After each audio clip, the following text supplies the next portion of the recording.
E pensando, agora trazendo a realidade do livro, que foi escrito com base, né, em uma civilização muito antiga, quando o dinheiro ainda era feito de metais preciosos. Ou não, né? Você tinha também algumas moedas de cobre, mas ele cita principalmente as moedas de ouro e de prata. E nessa época nós não tínhamos um mal moderno, pelo menos não da maneira que a gente tem hoje, que é a inflação. Então, várias vezes ele aconselha, guarde dinheiro. Mas só guardar hoje em dia não é o suficiente. Porque você guarda aquele papel moeda e constantemente você tem mais papel moeda sendo colocado na economia, e o que acontece é que o seu papel moeda vai comprar cada vez menos itens com o passar do tempo. O que vocês acham que as pessoas devem fazer para adaptar esse ensinamento para hoje? No que elas podem investir para que o dinheiro cresça ao longo do tempo? Não só investir como investimento em si, mas também em termos de negócio. O que vocês fariam se estivessem começando novamente? Ainda se a gente pega assim, os principais ensinamentos que eles trazem são relacionados a o dinheiro ele vai gerar crianças, que vão gerar netos, que vão gerar bisnetos. Então, os rendimentos, bem ou mal, naquela época, eles já são considerados como uma forma de você aumentar seu veículo de riqueza. Hoje, a gente tem inflação porque, né, a gente não usa mais moedas de ouro, nem prata, nem cobre para fazer a transação. Por outro lado, a gente ainda vai fazer a mesma coisa do que naquela época. A gente só precisa fazer com que os nossos rendimentos eles sejam reinvestidos ao longo do tempo e pensar que o custo de oportunidade daquilo que está gerando rendimento, ele não é maior do que, por exemplo, a alternativa com a mesma segurança. Por exemplo, para ficar claro aqui, você fala, pô, você investir na poupança, isso daqui vai gerar rendimento? Tem juros compostos? Tem. Só que é um custo de oportunidade alto relacionado a, por exemplo, um Tesouro Selic? Pô, é infinito, porque você consegue mais rentabilidade, só que com risco até mais baixo do que se você investir, por exemplo, numa poupança. Então, acho que a questão é carteira diversificada, em ativos que são descorrelacionados entre si, sofrem diferentes influências do mercado, manter sempre uma exposição à renda fixa e exposição à renda variável também, para que você consiga potencializar os ganhos ao mesmo tempo. Não tem muito para onde ir, sabe? No geral, quando você pega todo o arcabouço de conhecimento que é difundido em relação a finanças pessoais e investimentos, vai ser relacionado a uma parte de fundos imobiliários, uma parte vai para ações aqui no Brasil, aí você tem que diversificar ações em setor de energia, setor bancário, setor industrial, todas essas coisas. Aí você agora começa a investir em dólar também. O que você faz? Setor de energia, setor industrial, setor bancário lá fora também, que pagam dividendos ao longo do tempo para que você consiga eventualmente ter uma fonte de renda passiva. Você consegue fazer isso, que é o mínimo, não é muito difícil, você vai conseguir bater a inflação, porque historicamente, se você pega lá o IFIX, o índice de fundos imobiliários, ele tem acompanhado a inflação, só que sem os rendimentos necessariamente, né? E se você faz isso com ações que, eventualmente, a própria inflação tende a reajustar os preços, o que acontece é que você vai se adaptar à inflação da mesma forma. Então, acho que os princípios são os mesmos, só que agora a gente tem um arcabouço maior de ativos do que simplesmente ouro, prata e bronze. E camelos. Mas trigo. a genialidade do livro é essa, porque quando foi escrito já existiam a Bolsa e etc, em 1926, né? O que ele estava fazendo, ele quis fazer um livro atemporal. Na verdade, era uma época até de muita exuberância na Bolsa. Exato. Né? Década de 20. E quis fazer um livro que fosse atemporal e conseguiu, porque aí como você usa uma coisa que já era antiga naquela época, você vai lá e consegue colocar um livro para ficar para sempre na prateleira, né? Porque já foi feito datado, já estava velho quando foi criado ali. Mas se você pensa nessa coisa das moedas, é impressionante que até tem um momento da dívida. O outro cara, como é que é o nome dele? Que vai pagar as dívidas, vocês são bons com os nomes. Ou dos camelos. É o da Bazir. Ele vai pagar as dívidas dele, estão congeladas, né? As dívidas, ele tá devendo X moedas para fulano, para ciclano, ele volta lá e vai só pagar as moedas e não tem a inflação. O único jeito de escapar disso, quando a gente olha, historicamente, é investindo em bons negócios ou realmente nos investimentos de renda fixa com proteção de IPCA ou atrelado a alguma taxa de juros que sempre supera a inflação ali. Mas quando eu fiz um vídeo recentemente até sobre a situação da Argentina, e aí eu mostrei que a Bolsa da Argentina, ela subiu na mesma intensidade, né? E a gente não imagina isso acontecendo na prática, porque no curto prazo pode acontecer da Bolsa não corrigir a inflação inteira, quando ela está numa crise ali.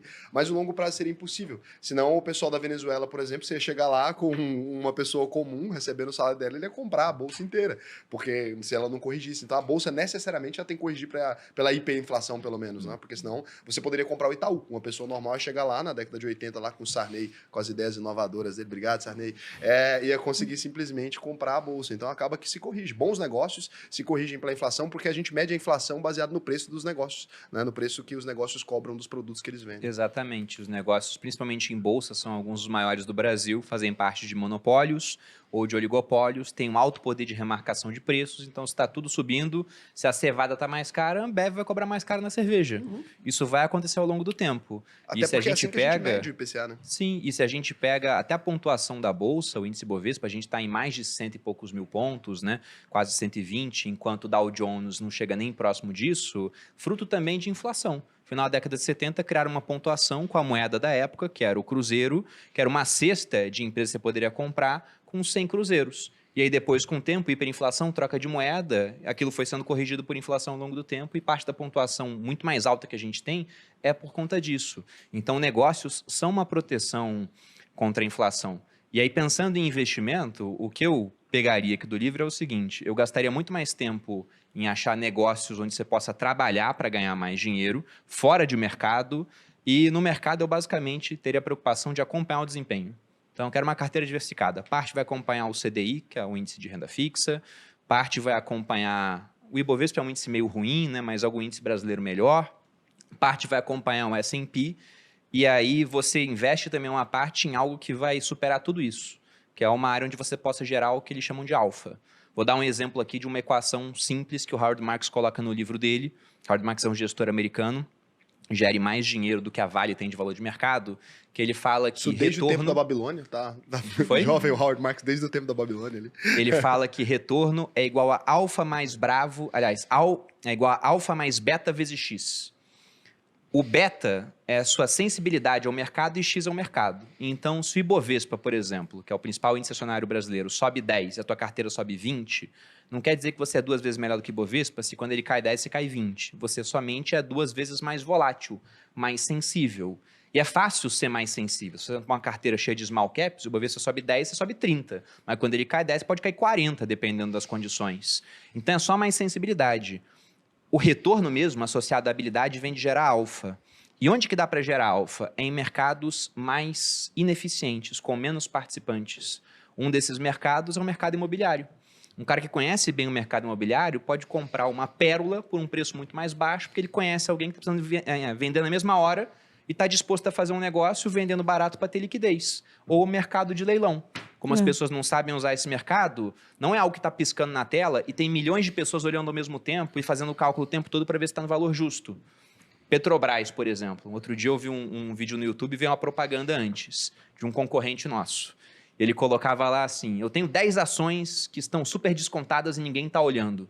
Aí eu continuei vendo, ele falou, vou falar a primeira, Petrobras. Aí eu fechei o vídeo, falei, pô,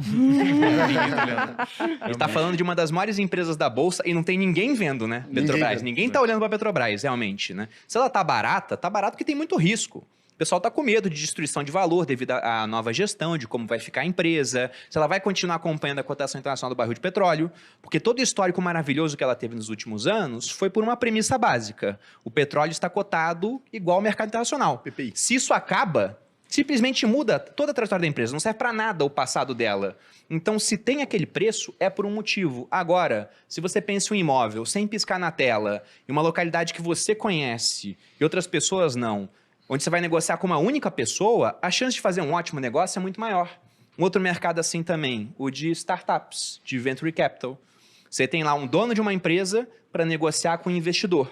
E aí, constantemente, eles fazem negócios muito fora do que o mercado faria. Tanto que quando uma startup vai fazer o seu IPO, ou ela sobe muito, porque o mercado olha e fala, não, tem que valer muito mais, ou ela cai pra caramba, porque o mercado olha e fala, o pessoal lá da WeWork, por exemplo, tava maluco. Que alucinação foi essa? Era uma alucinação, Mas de eles estavam fato, não tinha alucinados. por que ter aquele 50 valor. bilhões de dólares. Tinha um valor lá nas rodadas de investimento privado, porque o cara era ultra carismático, aí quando foram começar o escrutínio para fazer um IPO, o pessoal viu, pô, tá muito estranho esse negócio aqui, não tem que valer.